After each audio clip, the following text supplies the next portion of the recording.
पवित्र धनु संक्रांति और गीता जयंती अवसर में सरस्वती विहार बरपदाठारे ओडिशा ब्राह्मण महासंघ भद्रक जिला शाखा पक्षर एक बैठक सभापति काशीनाथ पंडा अध्यक्षतार अनुष्ठित हो एथिरे राष्ट्रीय वेद विद्या प्रतिष्ठान उज्जयिनी उपाध्यक्ष तथा डॉक्टर राजेंद्र प्रसाद केंद्रीय कृषि विश्वविद्यालय कुलाधिपति प्रोफेसर प्रफुल्ल कुमार मिश्र मुख्य अतिथि भाव जोगदे ब्राह्मण समाजर राष्ट्र गठन में महत्वपूर्ण भूमिका रही मत देते।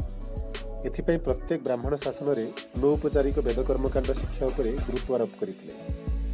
ब्राह्मण महासंघर राज्य सभापति तथा विश्व संस्कृत संगठन अध्यक्ष डॉक्टर सदानंद दीक्षित मुख्य वक्ता भाव जोगदे ब्राह्मण संगठन आवश्यकता तथा विस्तार उपर गुरुत्व आरोप करते। प्रारंभ में जिला संपादक बसंत कुमार दीक्षित विशिष्ट अतिथि और सदस्य मानक स्वागत तथा परिचय प्रदान करने सह भद्रक जिलार ब्राह्मण संघर स्थिति संपर्क में आलोकपात करते।